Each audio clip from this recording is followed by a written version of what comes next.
Alam mo, mas maging ka talaga sa asawa ko. Mas nabibigay mo yung gusto ko. Siyempre. Ako pa ba? Teka. Di ka ba nag-aalala sa anak mo? Ilang araw na yun nasa labas Hindi natin alam saan yung natutulog. Tsaka baka mamaya magsumbong pa yung sa asawa mo, lalo tayong mayari. Grabe ka talaga. Ang galing mo talagang bumayo. Sabi ko naman sa'yo mas masarap ako sa asawa mo. Ano? Isa pa ulit? Tara.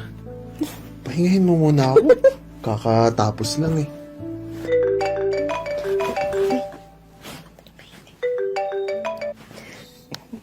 Yes, mahal? Mahal. Oh, kumusta na kayo ni Wax? Okay naman kami dito ng anak natin. Mabuti naman. Sige, padalhan na lang kita ng pera pagka kailangan mo, ha? Mamaya na yan. Mahal. Andiyan ka pa ba? Mahal. Medyo parang masakit kasi yung ulo ko sige, matutulog na ako Bye. Okay, sige, mahal. I love you. I miss you.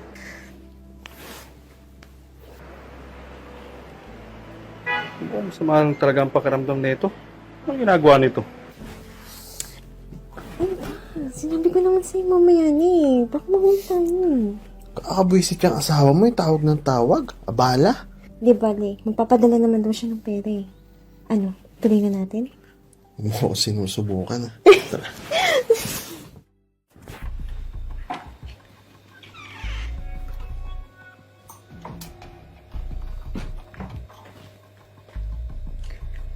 Ma, Oh, anak, nandiyan ka na pala.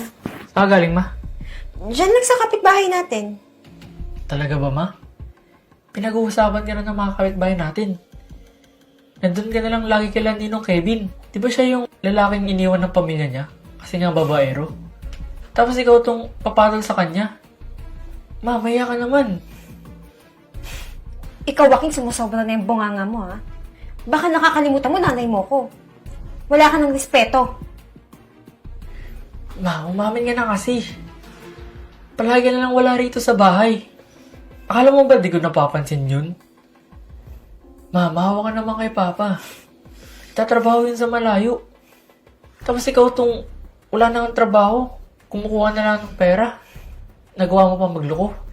Sumusobra ka ng bata ka, Kung ayaw mo tumigil, pwes, halika dito! Ayan, lumayas ka! Huwag na huwag ka nang babalik dito, Ma, maawa ka naman. Wala akong mauwian. Dito nga ka sa mga kapitbahay. Total, di ba mas naniniwala ka naman sa mga chismis nila?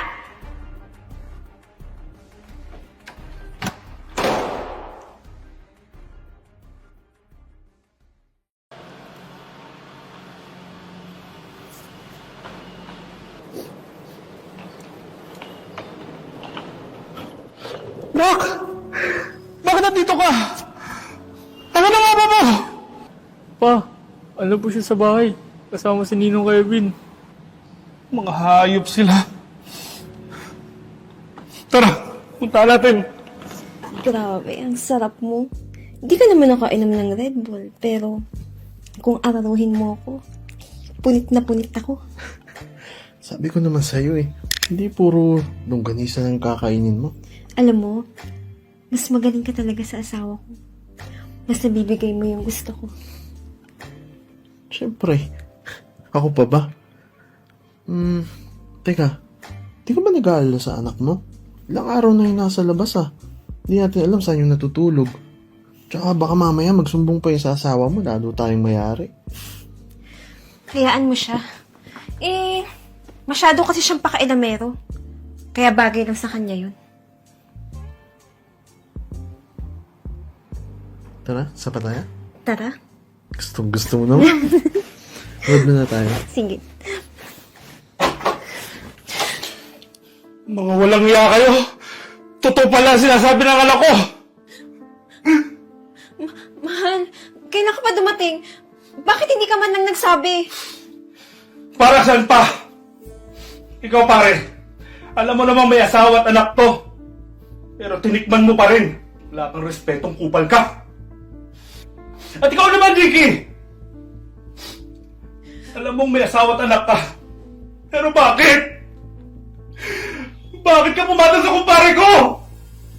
Ibinigay ko naman sa iyo ang lahat. Para mabigyan kita ng marangyang buhay. Pero ano itong binigay mo sa akin na kapalit? Pagtatry doon! Okay, sige. Ako nang walang kwentang ina. Pero kaya ko lang naman ginawa to dahil wala ka sa tabi ko. Jay, babae din ako. May pangangailangan din ako. Na hindi mo mabigay dahil wala ka. Kaya hindi mo ako masisisi kung bakit nagpakamot ako sa iba. Grabe ka, ma. Sana masaya ka sa pinagagawa at pinagsasabi mo kay Papa. Wala na siyang ginawa kundi maging mabuting partner sa'yo. Tapos ganyan pagagawin mo. Nasa malayo kasi ako. Nagtatrabaho. Kung gusto mo pala na lagi ako nasa tabi mo, sino na lang ang puprovide sa pamilyang ito? Kaya ikaw, dito ka na lang. Ikaw pare, sa'yo na ang asawa ko. Kasama kayo. Anak, pagpasensyahan mo na ako. Ayusin natin to. Magbibihis lang ako. Wag na, ma. Adyan ka na lang. At bakit? Noong mga araw na pinakikiusapan ko na itigil mo yan, ginawa mo ba? Hindi, di ba? Kaya adyan ka na lang. Pinagsisihan ko na ikaw ang magulang ko.